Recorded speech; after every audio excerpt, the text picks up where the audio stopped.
Hello welcome to our channel. నేను ప్రియా కౌశిక్. ప్రస్తుతం మనతో పాటు సీనియర్ జర్నలిస్ట్ కిరణ్ పోల్దాస్ గారు ఉన్నారు. హలో సార్, నమస్తే. హాయ్ అండి, నమస్తే అండి. సార్, సో రీసెంట్ గా అల్లు అరవింద్ గారు మాట్లాడిన మాటలు కొన్ని కాంట్రవర్సీ అయ్యాయి. అది దాని గురించి మనం ఒక ఎపిసోడ్ కూడా చేశాం కదా. అయితే ఇప్పుడే వచ్చింది అప్డేట్. అల్లు అరవింద్ గారు మీడియాకి సారీ చెప్తూ ఒక్క వారం రోజుల్లోనే కష్టాలు నష్టాలు ఇన్కమ్ ట్యాక్స్ నేను నా స్టేజ్ మీద ఆహ్వానించి చెప్పేటప్పుడు నేను రామ్ చరణ్ ని తగ్గించాను అన్న ఒక అభియోగంతో నన్ను చాలా ట్రోల్ చేశారు. మీ అందరికీ తెలుసు. దాని మీద సీనియర్ విలేకరి గారు నన్ను ప్రశ్నిస్తే ఆ సందర్భం కరెక్ట్ కాదని నేను మళ్ళీ చెప్తానండి, ఇప్పుడు నేను కామెంట్ చేయలేను అన్నాను. దాని మీద మీకు అంటే పబ్లిక్ కి నేను చెప్పాలని అనుకున్నది ఏంటంటే, ఆ రోజు దిల్ రాజు గారిని ఆహ్వానిస్తూ ఆయన ఒక్క వారం రోజుల్లోనే కష్టాలు నష్టాలు ఇన్కమ్ ట్యాక్స్లు ఇవన్నీ అనుభవించారు అని పరిచయం చేయడానికి ఇన్అడ్వర్టెంట్లీ అంటే యథాల ఉద్దేశపూర్వకం కాకుండా ఆ మాట అనాల్సి వచ్చింది. దానికి మెగా అభిమానులు చాలా ఫీల్ అయ్యి దాన్ని నన్ను ట్రోల్ చేసి చేశారు. ఫీల్ అయిన అభిమానులకి నేను చెప్తున్నాను, ఉద్దేశపూర్వకంగా చేసింది కాదు. నేను చరణ్ నా కొడుకు లాంటాడు, అంటే నాకున్న ఏకైక మేనలుడు, అతనికి ఉన్న ఏకైక మేనమావని.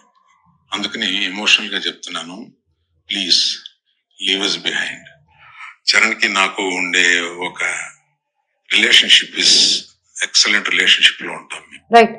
సో రామ్ చరణ్ మూవీ చిరుతని తగ్గించి మాట్లాడడం ఇదంతా మనం ఆ ఎపిసోడ్ మాట్లాడాము. అయితే ఇప్పుడు ఎందుకని సార్ వీళ్ళు ఏదో ఒక దాంతో కాంట్రవర్సీలో ఇరుక్కుంటూ ఉన్నారు? ఉద్దేశపూర్వకంగా మాట్లాడలేదు. ఆయన అన్నది మొన్న దిల్ రాజు గారిని వేదిక మీదకి ఆహ్వానించేటప్పుడు ఒక సినిమాని ఇలా పడేశారు, లేపాడు అన్న. ఇప్పుడు అసందర్భ ప్రేలాపన అని లాస్ట్ టైం మీకు అన్నాను. అసందర్భంగా మాట్లాడే ఒక మాట అది. సో నేను ఆ రోజు మీతో కూడా చెప్పిన మాట ఏంటంటే, ఆయన యథాలాపంగా అని ఉండవచ్చు, వాంటెడ్లీ ఆయన కించపరచాలన్న ఉద్దేశం అయ్యుండకపోవచ్చు, కానీ అక్కడ కించపరిచే సందర్భం ఏర్పడింది. ఎలాగా?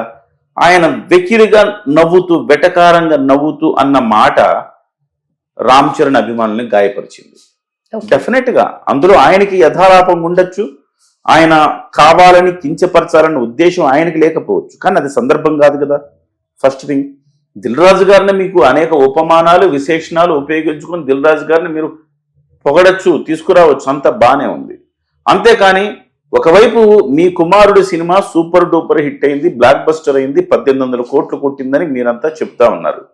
మరోవైపు నీ మేనలుడే కదా, నీ మేనలుడి సినిమా ఇలా పడిపోయిందంటే, నీ కొడుకు సినిమా కూడా అలా పడిపోయి ఉంటే, ఓ సినిమా ఇలా పడిపోయింది, ఓ సినిమా ఇట్లా లేచిందని అనేవాడుగా.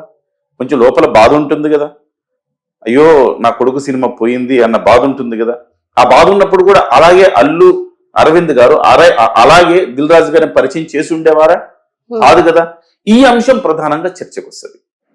సో యథాలాపంగా అని ఉన్నా అక్కడ అసందర్భంగా అన్నాడన్న అంశాన్ని ఆ రోజు మీతో చెప్పాను నేను. ఇది నేను ప్రతి సందర్భంలో కూడా చెప్తున్నా. ఆయన కావాలని కించపరచాలని అనుండకపోవచ్చు, కానీ ఆయన అన్న సందర్భం కరెక్ట్ కాదు, ఆయన అన్న వాక్యాలు కరెక్ట్ కాదు, ఆయన నవ్వు కరెక్ట్ కాదు అని చెప్పాను. సో అది ఇవాళ ఆయన కరెక్ట్ చేసుకుంటాం జరిగింది. నా ఉద్దేశం ఏంటంటే, 70 ఏళ్ళు అల్లు అరవింద్ గారు ఎప్పుడు ఏది మాట్లాడాలి, ఎలా మాట్లాడాలి అన్నది ఆయనకి తెలిసి ఉండదని నేను ఎలా అనుకుంటా?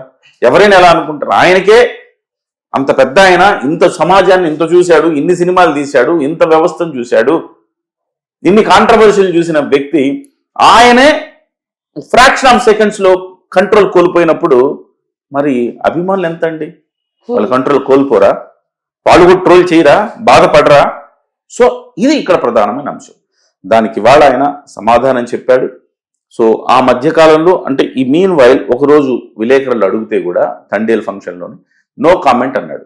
నో కామెంట్ అన్నప్పుడు ఆ రోజు కూడా ఏం ఎక్స్పెక్ట్ చేసి ఇలా అన్నారు కదా అంటే, అది నేను యథాలాపంగా అన్నదండి, దానికి అంత సీన్ ఇవ్వద్దు దయచేసి రామ్ చరణ్, ఈ మాట అప్పుడే చెప్పుంటే బాగుండేదేమో అని అనిపించింది. సో ఆ రోజు ఎక్స్పెక్ట్ చేసింది ఈ రోజు చెప్పాడు ఆయన. బట్ ఆయన ఏం చెప్పాడో 100% నిజమే. ఆయన ఏం చెప్పాడో 100%. ఏకైక మేనల్లుడు, ఏకైక మేనమామ. వాస్తవం అది. రామ్ చరణ్ గారు అన్స్టాపబుల్ షోలో మాట్లాడుతూ సరదాకు ఒక వెకేషన్కి వెళ్ళాలి. ఎవరిని తీసుకెళ్తావు? చిరంజీవి గారిని తీసుకెళ్తావా, లేకపోతే మీ బాబాయ్ పవన్ కళ్యాణ్ గారిని తీసుకుపోతావా ఆ వెకేషన్కి? ఎవరిని తీసుకుపోతుంటే వీళ్ళిద్దరిని కాదు, మా మామని తీసుకుపోతా అన్నాడు. రిలేషన్షిప్ బాండ్ మనం ఎన్ని మాట్లాడుకున్న వాళ్ళు రక్త సంబంధం అండి, కొట్టుకుంటుంటది, రక్త సంబంధం అది. సో తన తల్లి సోదరుడు. సో ఒక రకంగా చెప్పాలంటే బహుశా వాళ్ళ చెల్లెలు కూడా ఫీల్ అయ్యి, సురేఖమ్మ గారు కూడా ఫీల్ అయ్యి ఉండొచ్చు, రామ్ చరణ్ గారు కూడా ఫీల్ అయ్యి ఉండొచ్చు. ఎందుకు ఇంత సందర్భంగా అయినా ఈ మాట అన్నాడు? అసలే బాధలో ఉన్నాము. గేమ్ చేంజర్, ఒక RRR అనే సినిమా ద్వారా గ్లోబల్ స్టార్ గా ఎదిగిన వ్యక్తి ఆ తర్వాత 3 ఏళ్ల పాటు శ్రమ పడి తీసిన సినిమా ఇలా అయిపోయింది. ట్రోల్ చేశారు, దాన్ని పైరసీ చేశారు, సినిమా థియేటర్లలో చూడాల్సిన సినిమాని సంక్రాంతి బస్సుల్లో చూపించారు, కేబుల్ టీవీల్లో వేశారు. సో సోషల్ మీడియాలో అది పనిగా డబ్బులు ఇచ్చి మరి దాన్ని నెగిటివ్ పబ్లిసిటీ ఇచ్చారు. ఇన్ని కుట్రలకు బలైంది ఆ సినిమా. ఆ సినిమా యావరేజ్గా ఎబో యావరేజ్ ఆడాల్సిన సినిమా కూడా ఎబో యావరేజ్ ఆడకుండా చేసే ఒక ప్రయత్నం జరిగింది. ఇన్ని ఇబ్బందుల్లో ఉంటే రామ్ చరణ్ బాధలో ఉన్నప్పుడు నీ మేనల్లుడు గురించి, నీ కొడుకు లాంటి వాడే కదా, అసలు ఆ ప్రస్తావన తేవచ్చా అనేది ఇక్కడ ప్రశ్న. సో అది ఆయన మంచి మనసు చేసుకొని ఇవాళ అల్లు అరవింద్ గారు చాలా హుందాగా మాట్లాడాడు. సో ఎమోషనల్గా మాట్లాడినట్టు నాకు అనిపించింది.